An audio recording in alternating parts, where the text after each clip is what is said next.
Guru Premanandita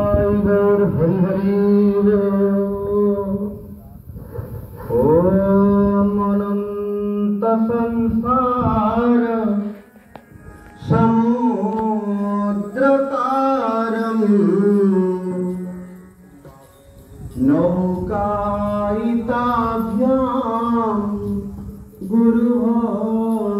गुरुभक्तिदाभ्यां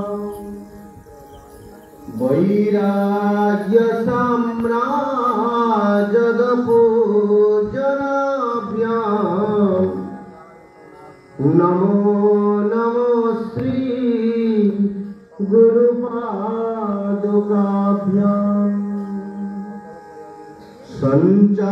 संचारपादं रवरागशून्यं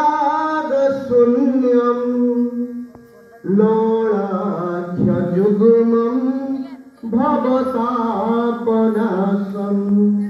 सुचारपादं रवरागशून्यं लोलाख्यजुग्मं भवतापनाशं शुक्लांभरीभ प्रददातु शान्ति शुक्लांभरीभ प्रददातु शान्ति बाणाभिभावं बलियां नमस्ते बाणाभिभावं बलियां नमस्ते बाणाभिभावं बलियां नमस्ते मल्लारमेघे श्रूयमान भूय वृन्दावनस्थं हनुमन्तसेव्यं वृन्दावनस्थं हनुमन्तसेव्यं बाणाभिभावं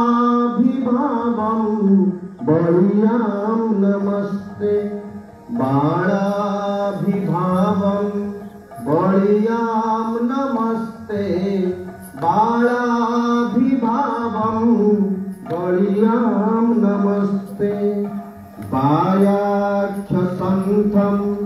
सततं स्मरन्तं तस्यानुरूपं तव रूपसारं सञ्च स्मितास्यं दशनं विखण्डं बाणाभिभावं बलियां नमस्ते बाणाभिभावं बलियां नमस्ते बाणाभिभावं बलियां नमस्ते गीता वदन्तं सुविचारयुक्तं शास्त्रानुरक्तं हृदि संस्थितं वै विश्वाभिवन्द्यं रिपुत्रासनासं बाणाभिभावं बलियां नमस्ते बाणाभिभावं बलियां नमस्ते बाणाभिभावं बलियां नमस्ते तीर्थादिसेव्यं कलिपापनाशं कञ्जाभिरामं तुलसीसप्रियं तीर्थादिसेव्यं कलिपापनाशं कञ्जाभिरामं तुलसीसप्रियं इष्टाभिरूपं पितरं स्मरन्तं इष्टाभिरूपं पितरं स्मरन्तं बाणाभिभावं बलियां नमस्ते बाणाभिभावं बलियां नमस्ते बाणाभिभावं बलियां नमस्ते बाणाभिभावं बलियां नमस्ते श्री गुरुकृपानन्दनिताय हरि हरि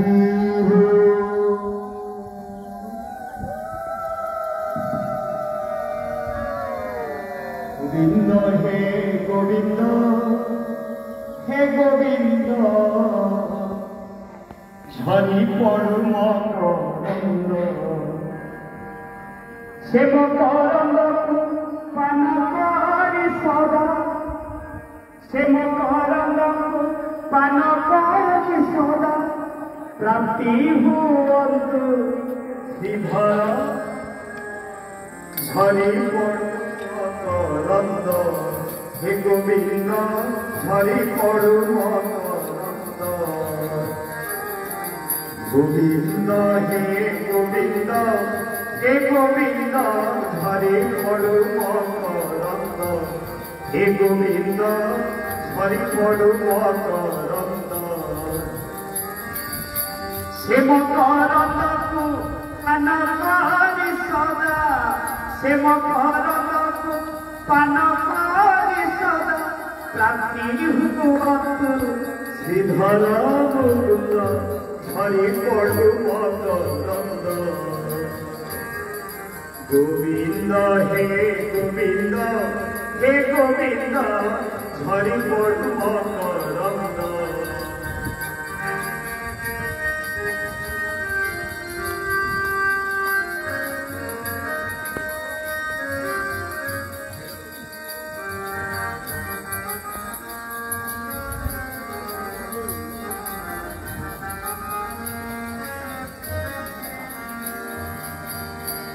झरी पड़ु पादर नेणु शुधु थाऊ गोविंद बेणु झरी पड़ु पादर नेणु शुधु थाऊ गोविंद बेणु नित्य जमुनार फेरिबा बेलकु नित्य जमुनार फेरिबा बेलकु नयने देखिबु नयनानंद झरी पड़ु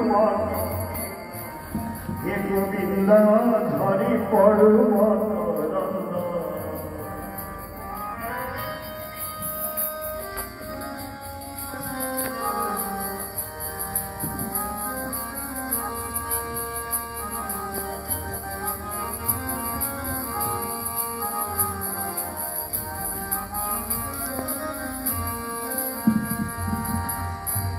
बाटे घाटे बड़ जंगले नावे धीरे धीरे चंचले बाटे घाटे बड़ जंगले नावे धीरे धीरे चंचले सबुठी कन्हे सीधवर देव सबुठी कन्हे सीधवर देव जय जगन्नाथ जय जगन्नाथ जय जगन्नाथ गोपिका कंद झरी पड़ु मकरंद हे गोविंद झरी पड़ु मकरंद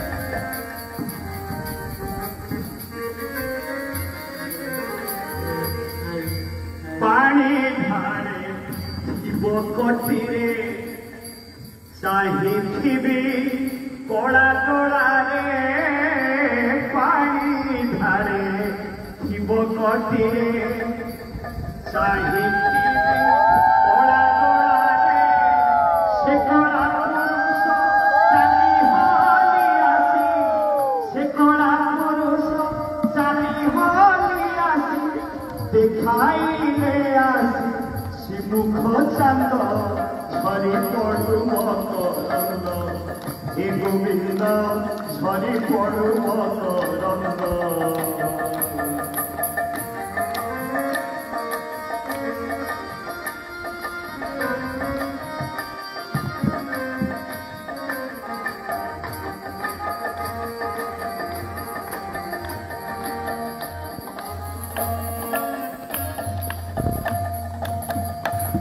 गोविंद हे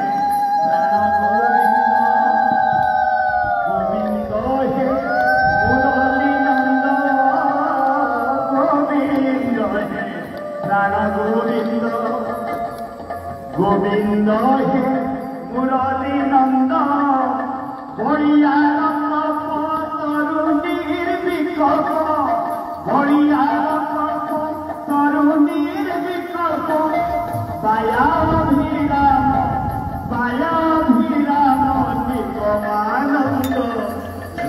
পড়ু মকরন্দ হে গোবিন্দ ঝরি পড়ু মকরন্দ গোবিন্দ হে গোবিন্দ হে গোবিন্দ ঝরি হে গোবিন্দ ঝরি পড়ু মকরন্দ সে মকরন্দ পান করে সদা সে মকরন্দ পান করে সদা প্রাপ্তি হুয়ন্তু শ্রীধর মুকুন্দ ঝরি পড়ু মকরন্দ হে গোবিন্দ ঝরি পড়ু মকরন্দ গোবিন্দ হে গোবিন্দ হে গোবিন্দ ঝরি পড়ু মকরন্দ হে গোবিন্দ ঝরি পড়ু মকরন্দ হে গোবিন্দ ঝরি পড়ু মকরন্দ श्री गुरु प्रेमानंद निताय गौर हरि हरि बोल। गुरु ब्रह्मा गुरु विष्णु गुरुदेव महेश्वरा गुरु साक्षात् परं ब्रह्मा तस्मै श्री गुरवे नमः। अहोभाग्य आम मानकर पवित्र अनंत सरोवर आज श्रीक्षेत्र भूमि महाप्रभु नीलाचलनाथ चूड़ामणि श्री जगन्नाथंकर चलती विग्रह श्री मदन मोहन नरेन्द्र पुष्करिणी रे 21 थर चाप भौरी खेलुवा समय आमे माने आमर प्राणप्रिय गुरुदेव को ये अनंत सरोवर रे दर्शन करुछे सेही चापरे सेठारे मधुसूदन को दर्शन करी कृतार्थ हेउचंती नरनारायण माने आउ आमे एठारे एनामे गुरु कर्णधर वही अनुकूल समीर श्री गुरुदेव को दर्शन करुछे। गोटे तत्व चापस्थ मधुसूदन आउ चापस्थ श्री गुरुदेव गुरु गोविंदंकर ये जो अद्भुत अलभ्य दर्शन आम मानकर पूर्वार्जित भाग्य छड़ा अन्य किछि नुहे। समस्त को श्री गुरुदेवंकर आशीर्वाद प्राप्त हेउ यही कामना करुछु एवं महाप्रभु माटी साउंतंकर ये जो 55तम वार्षिक यज्ञ उत्सवर ब्रह्म सेवार ये जो अवसर आज आमे माने संध्यारे समस्ते श्री गुरुदेवंक चरण तले दैनी हेबा। आज्ञा देउ गुरुदेव ए भव सागरु पारी करिब गुरुदेव हे कृपा करी उद्धरिब गुरुदेव हे जन्मे जन्मे तुम मंत्र क्षणे न छाड़िबी चरण चित्त गुरुदेव हे एही आज्ञा हेउ सत्य गुरुदेव हे। हरे कृष्ण राम कृष्ण कृष्ण राधे हे घन श्याम गुरुदेव हे जीवकर परित्राण गुरुदेव हे नमो नमो जगन्नाथ नमो पद्मनेत्र श्रीलक्ष्मीकान्त गुरुदेव हे नमो नमो हे अच्युत गुरुदेव हे নমো হে আরত ত্রাণ নমো গোপীনাথ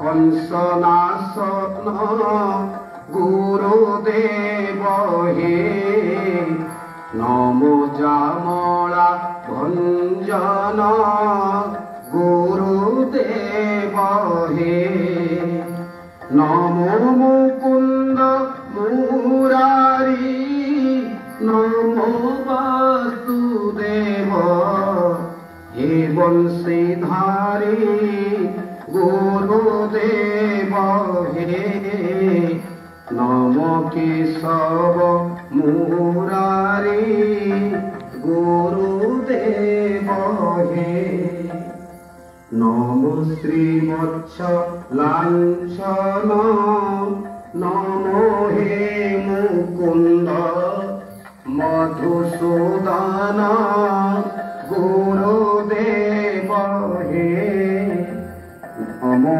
কৌশल्या নন্দন গুরুদেব হে নমো অনন্ত শয়ন নমো কৃপানিধি গজতারণ গুরুদেব হে নমো নম স্থূল ব্রহ্ম গুরুদেব হে নমো নৃসিংহমূরতি নমো গণাকার অলেখ মূর্তি গুরুদেব হে রূপ রূপরে স্থিতি গুরুদেব হে সিন্ধু নন্দিনী চরণ ঘটুছন্তি পদে সে অনুক্ষণ গুরুদেব হে অগলা মোর কষণ গুরুদেব হে দ্রৌপদী বিবস্ত্র কালে চিন্তা কলা প্রভু পদ কমলে গুরুদেব হে কোটি বস্ত্র দেল হেলে গুরুদেব হে লজ্জারু করিছ পারি দুর্যোধন মুখে ଦେଇଛ কারি গুরুদেব হে পাণ্ডবଙ୍କୁ রক্ষা করি গুরুদেব হে চিন্তামণি নাম তোরা চিন্তিলা মাত্রকে করো উদ্ধার গুরুদেব হে ত্রিতাপরু রক্ষা কর গুরুদেব হে নমো নমো বলরাম নমো সুভদ্রা নমো সুদর্শন গুরুদেব হে নমস্তে পদ্ম লোচন গুরুদেব হে ঘট গলা বেড়ে মোর শরণ পশুছি তু পদ্মপয়র গুরুদেব হে ভাবি জীব যাও মোর গুরুদেব হে শ্রী গুরু প্রেমানন্দে তাই গৌর হরি হরি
ନାମକାରୀ ଅକ୍ଷୟ ତୃତୀୟାରୁ ପୂର୍ଣ୍ଣମୀ ପର୍ଯ୍ୟନ୍ତ ନିର୍ବିଘ୍ନରେ ଶେଷରେ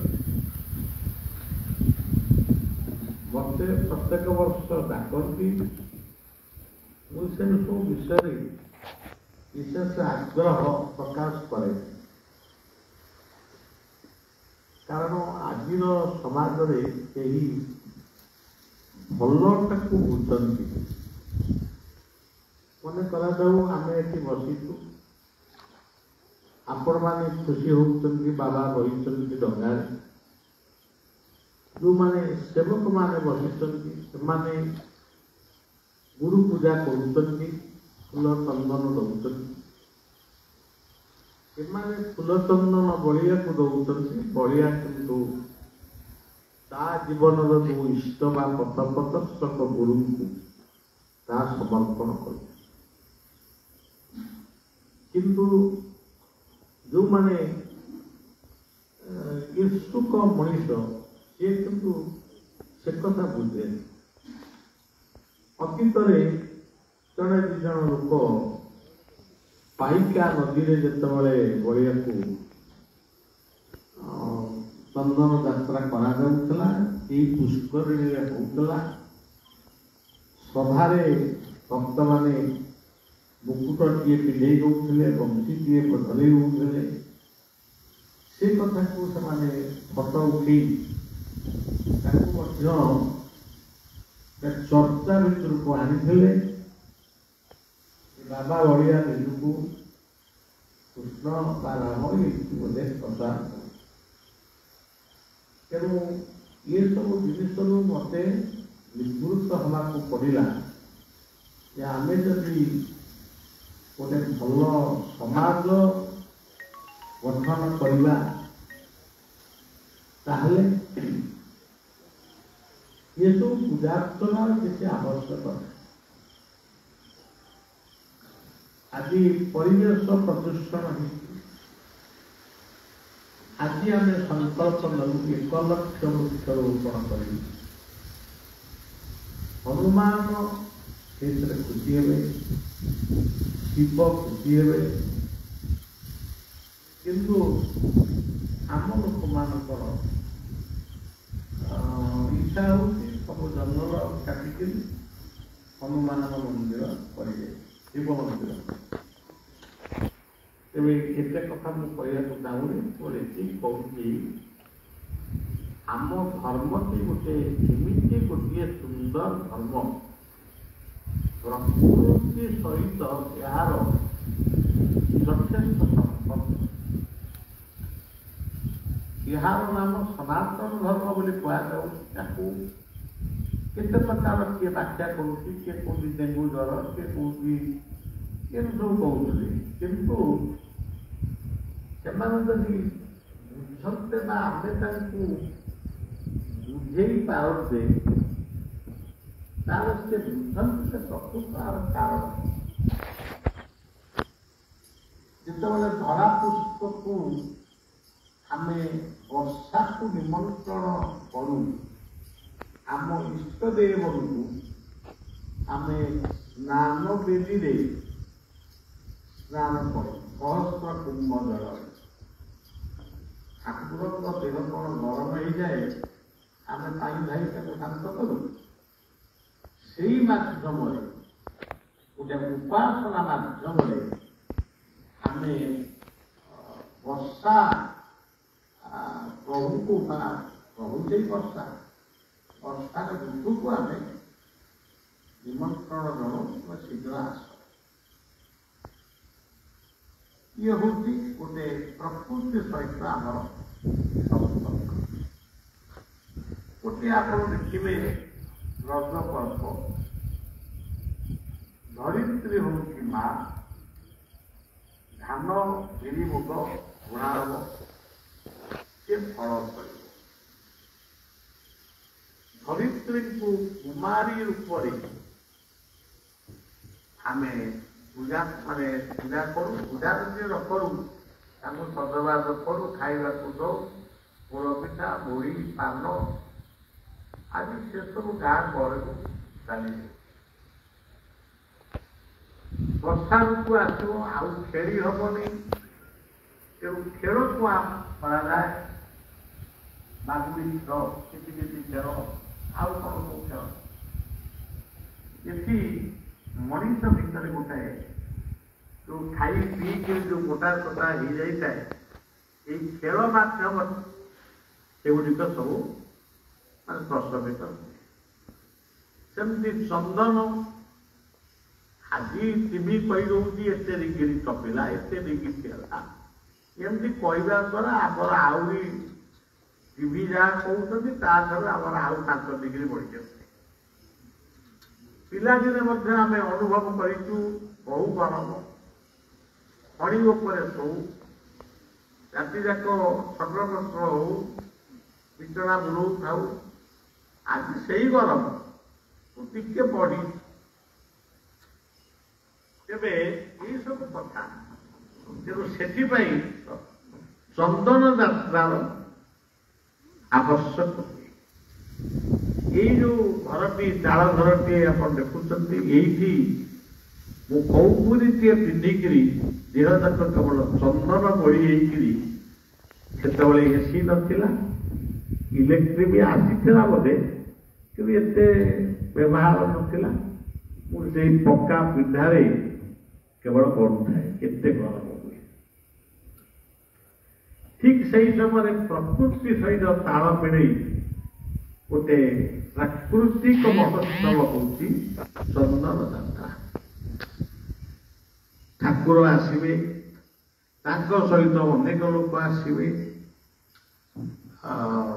ମଦନ ମୋହନ ମଧୁସୂଦନଙ୍କ ଉପରେ ଚାପିଏ ତୁ ମଧୁସୂଦନଙ୍କ ଉପରେ ସେ ନରେନ୍ଦ୍ର ପୁଷ୍କରିଣୀରେ ସ୍ନାନ କରିବେ ବା କୌଣସି ପୁଷ୍କରିଣୀରେ ସେ ଡଙ୍ଗାରେ ଯେମିତି ଆମେ ବସିଛୁ ସେ ସେମିତି ବସିବେ, ଲୋକମାନେ ସବୁ ଗାଧେଇବେ, ଗାଧୁଆ ପାଧୁଆ କରିକିରି ଗୋଟେ ଖାଇବା ପିଇବା ସୁଧ ଖୁସି ଭାତ ଡାଲମା ଏସବୁ ଆମ ଓଡ଼ିଶା ଷ୍ଟାଇଲର ଖାଦ୍ୟ ଆମେ ଖାଇଥାଉ। କିନ୍ତୁ ଆଜି କ'ଣ ସେଇ କଥା ଅଛି? ଆମେ ମହୋତ୍ସବ ଫିଷ୍ଟ କହିଲେ ଆମେ କେବଳ ଜୀବ ମାଂସକୁ ହିଁ ଭାବୁଛୁ। ଏମିତି ମୁଁ ଶୋଇକିରି ଅନେକ ସମୟରେ ସେଇ ପୁରୁଣା ଦିନର କଥାକୁ ସବୁ ମନେ ପକାଏ। ଏବେ ବି ପତ୍ରିକାରେ ମୁଁ ଲେଖିଛି, ମାନେ ସେ ଯୋଉ ମେଘ ବର୍ଷିବ ତା ପୂର୍ବରୁ ମେଘ ନିଶ୍ଚୟ ବୋବେଇବ। ଆଜି ବେଗ କାହିଁ, ବେଗ ତ ନାହିଁ। ଚିତ୍ତଉ ଅମାବାସ୍ୟା ହବ, ଆମେ ଚିତା ଲାଗି ପର୍ବ, ଆମେ ଗେଣ୍ଡା ଇଏକୁ ଦୌଡ଼। ଆଜି ଗେଣ୍ଡା କୋଉଠି ଅଛନ୍ତି? ଏଇ ପୁଷ୍କରିଣୀରେ ଗେଣ୍ଡା ଆମେ ଦେଖିଛୁ, କିନ୍ତୁ ଏଇ ପୁଷ୍କରିଣୀ ଆଜି ନାହିଁ। ଏଇ ପୁଷ୍କରିଣୀ ଭିତରେ ଶହ ଶହ ଲୋକ ପ୍ରସାଦ ପାଇଛନ୍ତି। କଦଳୀ ପତ୍ର ସରିଯାଇଛି, ଦିଦିଟା ଡଙ୍ଗା ପାରି ହେଇ ରାମାନଙ୍କୁ ଖଲି ପତ୍ର ଆଣିବାକୁ କଷ୍ଟ ହେଇଛି। କଦଳୀ ପତ୍ର ଧୁଆ ହେଇଛି, ପୁଣି ସେ ଅଇଁଠା କଦଳୀ ପତ୍ରକୁ ପକେଇ ପୁଣି ଲୋକ ଏଠି ଖାଇଛି। ଏଇ ହଉଛି ସେଇ ପବିତ୍ର ପୁଷ୍କରିଣୀ। ଆମେ ଡଙ୍ଗାରେ ବଇଛୁ, ତାର ମାନେ କଣ? ଆମେ ସମସ୍ତେ ଗୋଟିଏ ଗୋଟିଏ ଭଙ୍ଗା ନାବକୁ ନେଇ ଆମେ ବସୁଛୁ। ଭଙ୍ଗା ନାବ ମାନେ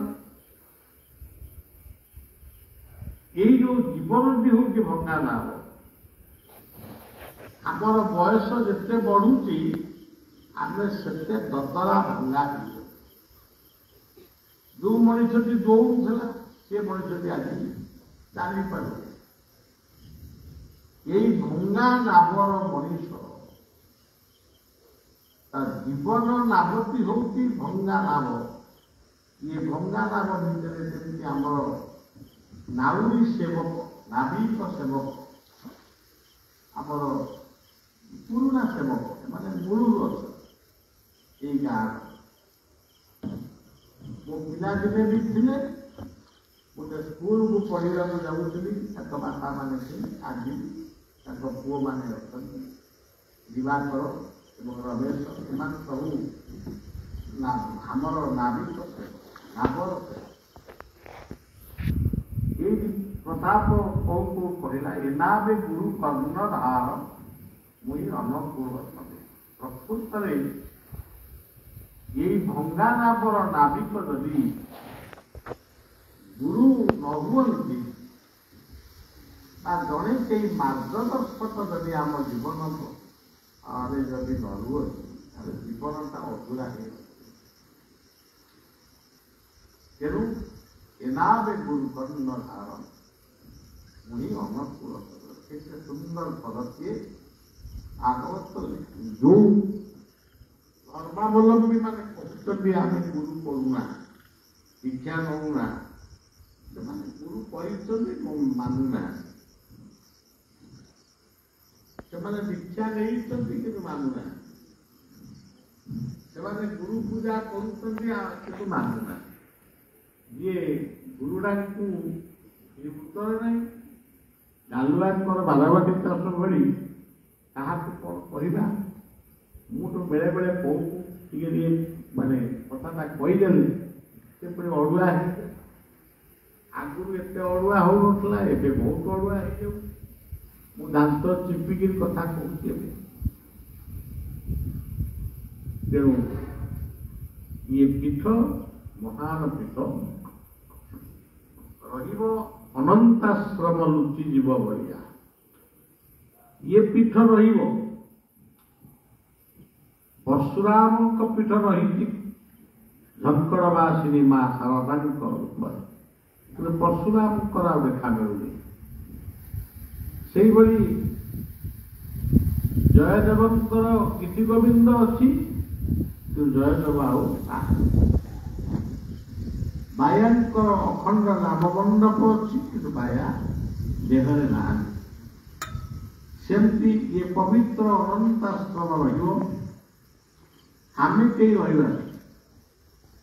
କିନ୍ତୁ ଏଇ ଯୋଉ ପରମ୍ପରା, ଏହାକୁ ରଖିବା ପାଇଁ ସୁଯୋଗ୍ୟ ସେବକ ବା ସୁଯୋଗ୍ୟ ଦାୟାଦଙ୍କର ନିତ୍ୟାନ୍ତ ଜରୁରୀ। ଆଜି ବିବେକାନନ୍ଦ ନାହାନ୍ତି, ରାମକୃଷ୍ଣ ନାହାନ୍ତି, କିନ୍ତୁ ତାଙ୍କ ସଂସ୍ଥା ସମଗ୍ର ପୃଥିବୀରେ କାର୍ଯ୍ୟ କରୁଛି। ମେଳା ସଇଲା, କାଗଜ ଗୋଟିଏ ତଥାପି ଲୋକ ଆମ ସେବକମାନେ ଗୋଟେ ପ୍ରକାର ଭୁଲିଗଲେ। କିଏ ଯଦି ଗୋଟେ ଚାଷୀ ଆସି ବିରକ୍ତ ହବ ଟିକେ ଉଠିବେ। କେବଳ କହିବାକୁ ଚାହୁଁଛି, ଯୋଉ ସାଇରାମଙ୍କର ସେ କଥାଟି ମତେ ବହୁତ ଭଲ ଲାଗେ। ମାନସ ବ୍ରଜରେ ଗୁରୁଚରଣ ଦୁସ୍ତର ଅବସାଗର ତାର। ଏଇ ନାମ ଆମକୁ ଯେମିତି ଆଜି ଅନନ୍ତ ସରୋବରରେ ଆମକୁ ମାନେ ବୁଲଉଛି ବା ଆନନ୍ଦ ରହୁଛି, ଠିକ ଇଏ ଭବ ସଂସାରରୁ ଆମକୁ ପାରି ହେବାକୁ ହେଲେ ଆମର ଗୁରୁ ନିଷ୍ଠା, ଗୁରୁପାଦ ପଦ୍ମେ ତାର ରହେ ନିଷ୍ଠାବର୍ତ୍ତୀ, ଜଗତ ତାରିଖେ ସେଉ ଘରେ ମହାସନ। ଏଇ ଯୋଉ ଘରଟି ତିଆରି ହେଇଛି, ଏ ଘରଟି ତିଆରି ହେଇଥିଲା ଏଇ ପୁଷ୍କରିଣୀ ଭିତରେ। ଏ ପୁଷ୍କରିଣୀ ଏ ଘରଟିକୁ ପ୍ରଥମେ ଟେଲିଫୋନ ରାଉତରାୟ କିଛି ଅର୍ଥ ଦେଇଥିଲେ, ଏ ହେଇଥିଲା। ଏବେ ବହୁ ଲୋକଙ୍କର ଅର୍ଥରେ ଏ ପୁଷ୍କରିଣୀ ଆଜି ଆନନ୍ଦ ସମସ୍ତଙ୍କୁ ଦଉଛୁ। ସେତିକିରେ ଗୋଟିଏ ରାତିକି ଦି ରାତି ହେଲେ ବି ଏଇଠି ମୁଁ ରହିବି, ଆରି ଭିତରେ ରହିବି। ଏଇ ଗୋଟେ ସଂକଳ୍ପ ଥିଲା, ସେଟା ପୂର୍ଣ୍ଣ କରିବା। ତେବେ ପ୍ରତ୍ୟେକ ବର୍ଷ ଇଏ ଲୀଳା, ଇଏ ମେଳା ଏମିତି ଚାଲୁଥାଉ। ଆପଣମାନେ ଖୁସି ହୁଅନ୍ତୁ, ଖୁସିରେ ରୁହନ୍ତୁ, ଏତିକି ପ୍ରାର୍ଥନା କରି ରହୁଛି। ଶ୍ରୀ ଗୁରୁ ପ୍ରେମାନନ୍ଦେ ବିଦାୟ।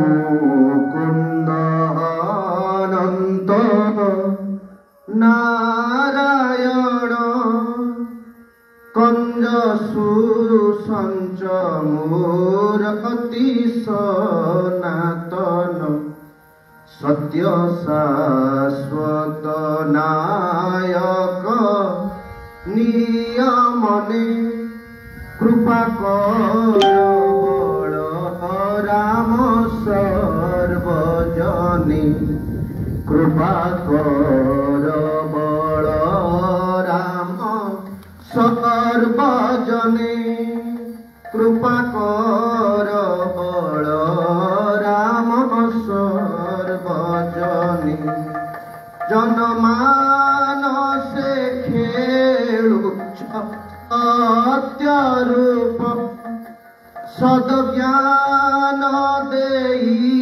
হর সর্ব পাপ নিজ শান্তি প্রদায়ক সাধু জনে কৃপা কর বল রাম সর্বজনে কৃপা কর বল রাম সর্বজনে কৃপা কর বল রাম সর্বজনে হরি হরি শুলি ধুলি ধূসরে লীলা করি কলা নট নাগর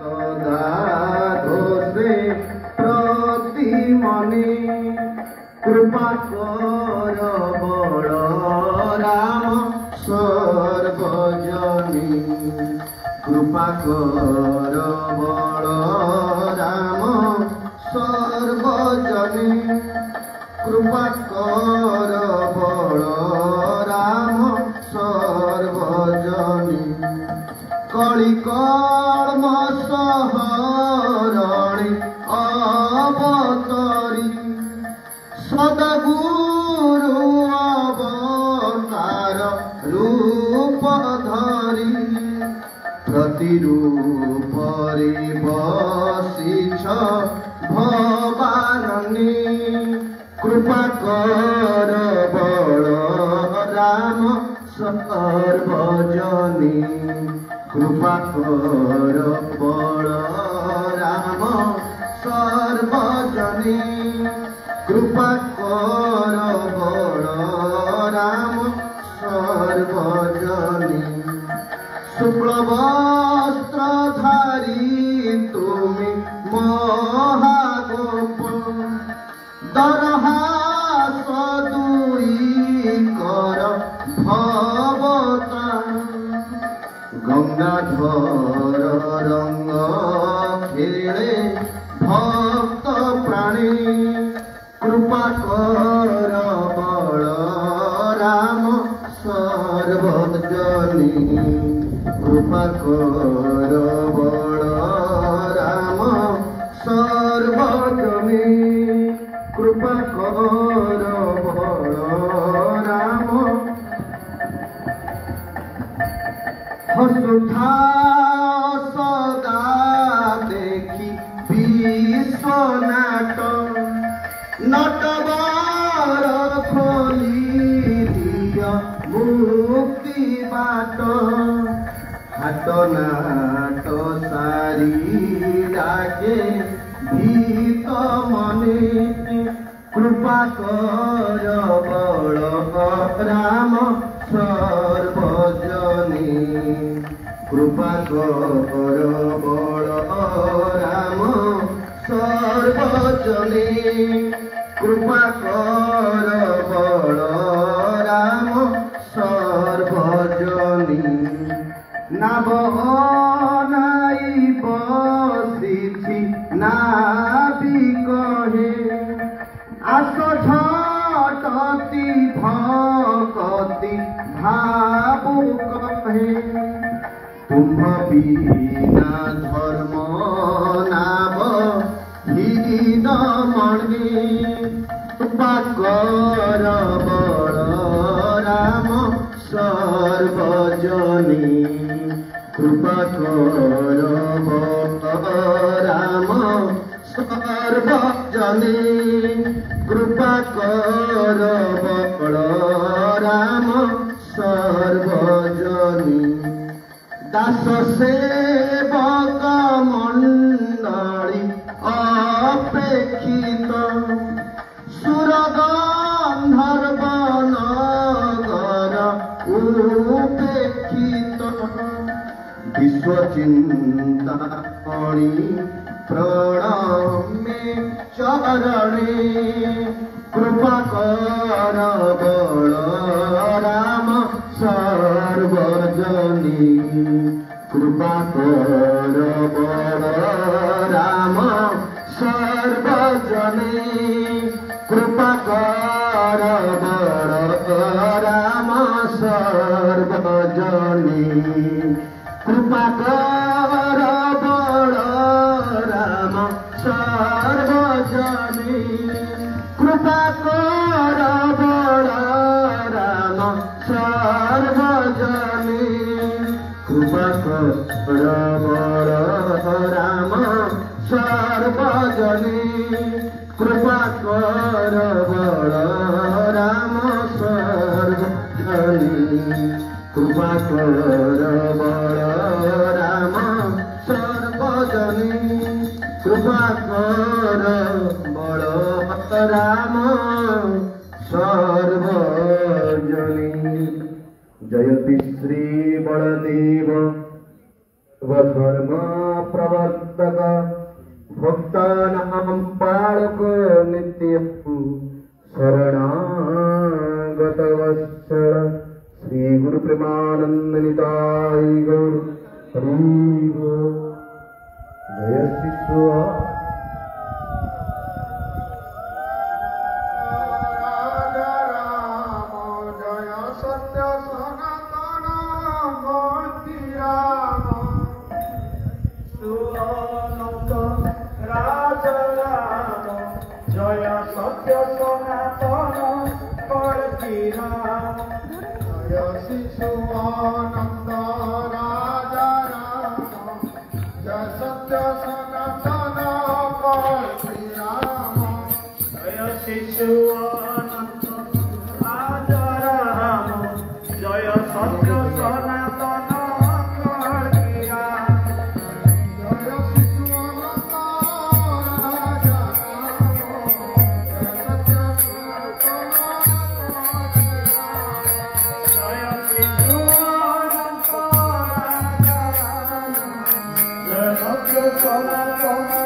Go.